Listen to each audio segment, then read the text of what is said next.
CM शायद बनेंगे कि नहीं बनेंगे, सबसे पहले उनको ये टेंशन हो रहा। और उनका एक बयान अभी बहुत ज्यादा वायरल हो रहा कि हाँ, हेमंत बिस्व शर्मा को पुलिस असम की जो करेगी करेगी। लेकिन देखिए, असम की पुलिस क्या करेगी, वो हेमंत बिस्व शर्मा जो बोल रहे हैं वो तो बात है, पवन खेड़ा जी के साथ क्या करेगी, लेकिन असम की पुलिस हेमंत बिस्व शर्मा के साथ क्या करेगी ये भी तो बताएं। जिस तरीका से आपने अपशब्द वाला बात किए थे, जिस तरीका से आपके खिलाफ सुप्रीम कोर्ट में 8-8 पिटीशन डाल हो चुका है, और उसके बाद क्या होगा आपके, आप देखिए इतना है, आसाम की जनता भी जान रही कि ये जो जिस तरीका से अपशब्द बात करने वाला, बयान देने वाला काम कर रहा था हेमंत बिस्व शर्मा, तो आसाम का मुख्यमंत्री तो शायद ये नहीं बनेगा, क्योंकि वहां पे जेपी नड्डा जा रहे हैं उसको खड्डा में डालने वाला काम कर रहे हैं, क्योंकि उसको तो नहीं बनाएंगे, क्योंकि उसके वजह से बहुत शायद बीजेपी की छवि खराब हुई है। वो ठीक है, मान लिया गणेश कुमार के कारण इतना सीट जीत लिया और जिस तरीके से आ गया, क्योंकि ये चीज तो अमित शाह मोदी जी को मालूम है कि भाई जीत तो हमारी किस तरीके से हुई है, जनता ने तो वोट दिया नहीं है। शायद वो जो 19 सीट आई है ना कांग्रेस की, ये कांग्रेस की सीट जस्ट बीजेपी को आने वाली, और बीजेपी दिखा रहा कांग्रेस का जो भी रहा। लेकिन पवन खेरा को लेकर के जो हेमंत का ये बयान है, क्या दर्शाता, वाकई में उनको जेल में भेजेंगे क्योंकि वो चुनाव जीत चुके हैं? नहीं देखिए, चुनाव जीत चुके हैं उनको जेल भेजेंगे मतलब क्या, मतलब ये तानाशाही चल रहा है क्या, मतलब क्या वो बोलते हैं ना कि आप जिस तरीका से बोल दिए वही होगा। ये जो इसका एक बयान आया था ना, आपने सुने होंगे कि हमने जो बोल दिया हमारी पत्थर की लकीर, कुछ बोल रहा था ऐसा, तो मतलब वो नहीं है, क्योंकि आप देखिए कानून व्यवस्था को नहीं मानने वाले इस तरीके से, इसलिए बोल रहे हैं आप। अगर आप कानून व्यवस्था को मानते, जिस तरीके से संविधान के तहत काम होता है मानते, तो आप ऐसा बयान नहीं देते। आप क्या बयान दे रहे हैं कि हमने जो बोल दिए वो हमारा बोली पक्का है, उसको हम डालेंगे। तो भाई गलत क्या है? अगर आप किसी के पत्नी को आप बदनाम कर देंगे? नहीं, बदनाम कर रहे थे, अगर पवन खेड़ा जी ने बदनाम किए हैं तो आप उस बदनामी का दिखाइए, तो कि भाई इसको हमको बदनाम किया गया, झूठा आरोप लगाया गया, लेकिन आप वो नहीं दिखा रहे हैं। आप क्या बोल रहे हैं कि भाई बदनाम किया, हमारी वाइफ को बदनाम किया, महिला को बदनाम किया। अरे भाई, महिला को बदनाम किया कौन किया? आपने बदनामी वाला काम किए।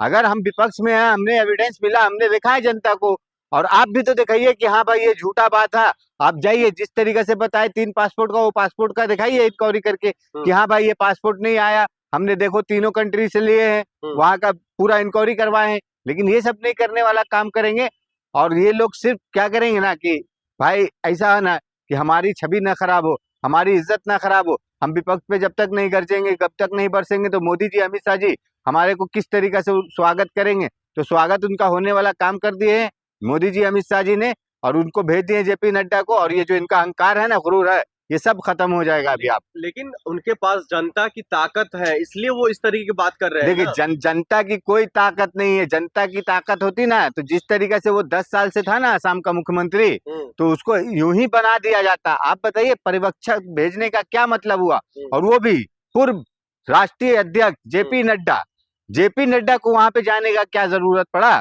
क्योंकि वहां पे इसको जिस तरीके से जो काम किया इसने, लूटने वाला असम की जनता को जिस तरीके से असम की जनता के साथ छल किया, वहां पे हिंदू मुस्लिम किया, तो इसको हटाने के लिए इस तरीके से अमित शाह मोदी जी ने भेजे हैं। और अमित शाह मोदी जी को मालूम है कि ये चुनाव जो भी हमारा दिख रहा है सीट 78 से 77 सीट, तो ये सीट है ना गणेश कुमार के दम पे आया है, जबकि ये हमारे बलबूते आया, हमारे दम पे आया है। लेकिन अभी का जो वहाँ का माहौल दिख रहा है, उस माहौल के मद्देनजर वो लगातार बार बार सिर्फ पवन खेरा को ही नहीं, आपके नेता राहुल गांधी को भी कह रहे हैं जो हम उसको भी नहीं छोड़ेंगे। अरे नहीं, तो देखिए उन्हीं के शब्दों से कहीं ना कहीं पवन खेरा इतना उड़ रहा है। नहीं, देखिए अगर राहुल गांधी को नहीं छोड़ेंगे तो हम इसमें एक ही बात बताएंगे भैया। देखिए, आप आरएसएस भाजपा के लोग जितना राहुल गांधी को पप्पू बनाते थे, आज मालूम है कि ये आरएसएस भाजपा का पापा निकल गया, ये जिसको पप्पू बनाते थे, तो इससे कुछ नहीं असर होने वाला राहुल गांधी को। आपको जो बोलना है, जो अपशब्द बोलना बोल लीजिए, जो करना कर लीजिए, इससे कोई असर नहीं पड़ने वाला राहुल गांधी जी के ऊपर। और आप जो बोल रहे हैं ना, तो आप पहले मुख्यमंत्री तो बन जाइए, और अपने जाइए अमित शाह मोदी जी का चरण छुइए, उनके गोड़ में दर जाइए, तब आपको मुख्यमंत्री बनाया जाएगा। नहीं तो आप है ना, ये जिस तरीके से बड़बोलापन दिखा रहे हैं ना आप कि हम इसको डाल देंगे, पवन खेड़ा को फिर से जेल में डालेंगे, तो आप सुप्रीम कोर्ट से बड़े हो गए हैं। मतलब भारतीय जनता पार्टी यही कह रही ना कि हम न्यायाधीश, जो न्यायपालिका है, न्यायपालिका से भी ये लोग बड़े हो गया भारतीय जनता पार्टी का आदमी। ये इस तरीका का बात हो गया। ये क्या बात कर रहा है बेशरम की तरह, क्या ये बेतुका बात कर रहा है? ये कोई बात हुआ? आप बोलिए किस तरीके से बयान दे रहा है ये? आप बोलिए कि हाँ भाई ठीक है, न्यायपालिका जो होगा उसको डालेगी जेल में, लेकिन हाँ भाई राहुल गांधी को डालेगी जेल में, लेकिन ये बयान दे रहे हैं कि हम उसको छोड़ेंगे नहीं। मतलब आप बता रहे हैं कि हम तानाशाही रवैया, हम भारतीय जनता पार्टी तानाशाही से चलाते हैं। देखिए ठीक है ना, आप दीजिए ना भाई, कितना एफआईआर कीजिएगा, आप कीजिए, झेलने के लिए तैयार हैं हम कांग्रेस के लोग। लेकिन आप ना ये गीदड़ भक्त की है ना, आप अपने पार्टी में उनकी अपने पत्नी लोगों को, किधर वक्त दे रही तो है। और क्या गीदड़ भक्त की, नहीं तो और क्या बोलेंगे। आप एफआईआर दर्ज करेंगे, एफआईआर दर्ज कर रहे हैं, किस तरीके से एफआईआर 100 करेंगे, 100 मतलब आप लोग बोल रहे हैं ना, आपको देखिए आपको क्या बोले पहले, ये लोग है ना अपने देश का संविधान लोकतंत्र को मानने वाले नहीं है। न्यायपालिका से भी ये लोग बड़े हो गए कि हम 100 एफआईआर कराएंगे, हम ये करा देंगे, हम वो करा देंगे। अरे भाई आप कैसे ये वो करा रहे हैं, आप अपना भी तो देखिए। आपको असम की जनता किस तरीके से वहां पे, जिस तरीके से असम की जनता का आपने सारा संपत्ति लूटे हैं, जिस तरीके से असम की जनता का टी बगान पूरा ये हेमंत विश्व शर्मा की वाइफ के नाम पे कराया है, हेमंत विश्व शर्मा, तो उसका क्या होगा, उसका कौन हिसाब देगा। लेकिन आप तो भाई कुछ नहीं है, आप तो बस एक ही चीज है कि पवन खेड़ा को हम पेड़ा बनाएंगे, और बड़े बुजुर्ग कौन क्या कैसा है वो नहीं देख रहे। भाई मल्लिकार्जुन खड़गे जी को किस तरीके से आप शब्द वाला बयान दिया, उनकी बेटी को किस तरीके से घसीट लिया बीच में। और जहां तक आप बात कर रहे, देखिए आपने एक पवन खेड़ा जी के बारे में उसने अभी एक बाइट दिया है, बोलता है उनका धन्यवाद भी कर रहा है हेमंत विश्व शर्मा, बोलता है ये जो जीत मिली है ना हमें, तो वो पवन खेड़ा के वजह से मिली है। पवन खेड़ा ने अगर ना गौरव गोगोई या पवन खेड़ा इस तरीका का जो वाइट नहीं देते और इस तरीके से जो हमारे बीबी के ऊपर नहीं आरोप लगाते हैं, तो हमारी जीत नहीं होती। ये जनता को मूर्ख बनाना छोड़ दीजिए। आपको भी मालूम होगा शायद कि जनता ने आपको वोट दे के नहीं चुनी है। आप ये जो बोल रहे हैं ना, हमें मालूम है कि आप लोग का किस तरीका से कितना दिमाग चलता है। आप जनता को मूर्ख बनाने वाला बयान दे रहे हैं कि पवन खेड़ा ने ऐसा बयान दिया तो हम जीत गए। ये कुछ नहीं हुआ। देखिए आसाम की जनता को भी मालूम है कि भाई हमारा वोट गया कांग्रेस को, लेकिन जीत कैसे गया बीजेपी, और लेकिन बीजेपी आप कह जीती रहे है चुनाव आयोग के आप भरोसे। कह रहे हैं उनके पत्नी के पास जो भी संपत्ति है वो मतलब कहीं ना कहीं गलत तरीके से मतलब बनाया गया नहीं तो संपत्ति है। देखिए गलत तरीके से है ना, अगर फिर नहीं, बीजेपी ऐसे कैसे छोड़ देगी उनको, अरे संपत्ति बीजेपी जब्त नहीं करेगी। बीजेपी किसको करेगी, आप विपक्ष के नेता पे मारिएगा छापा। आप कोई भी जो बोलेंगे ना, पूरे इंडिया गठबंधन का कोई भी नेता उस पे मारेंगे, उसको गिरफ्तार करेंगे, उसको जेल में डालेंगे।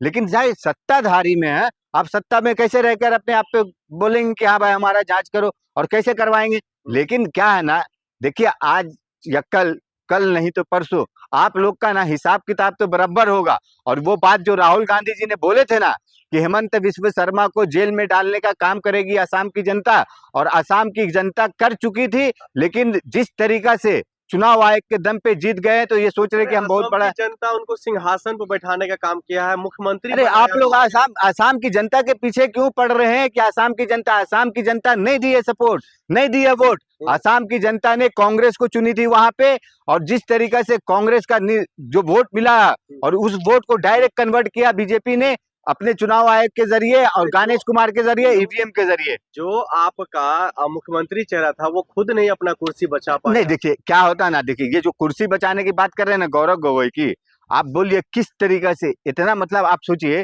कि कोई भी हो, राष्ट्रीय पार्टी है, राष्ट्रीय पार्टी का वहां पे का कितना बड़ा नेता, और वो किस तरीके से हार जाएगा। ये हारने वाली बिल्कुल बात ही नहीं थी, इसे हराया गया। क्यों हराएगा, क्योंकि बोलेंगे ना भाई कि देखो उन लोगों का कोई जनाधार ही नहीं था, और इस तरीके से, आपके साथ नहीं नहीं जनता साथ में थी। जनता क्यों हराया गया गौरव गोगोई को, कि वहां पे जनता उनका साथ नहीं दी, और गौरव गोगोई को हराने वाला काम की। गौरव गोगोई को जानबूझ के हराया गया है, और इस तरीका से हराया गया कि आप समझ लीजिए कि इनको हराने का मजा, मतलब ये हुआ ना कि ये चाह रहे हैं क्या कि अब जनता बोलेगी कि भाई हम वोट तो दिए थे बीजेपी को, हम तो वोट दिए थे कांग्रेस को। लेकिन ये बात में उलझेगी नहीं जनता। जनता जान रही कि हाँ कांग्रेस को पूरी जनता वोट दी थी, और कांग्रेस क्यों हारी इसका जिम्मेदार चुनाव आयोग है, गणेश कुमार, नरेंद्र मोदी, अमित शाह, ईवीएम मशीन है।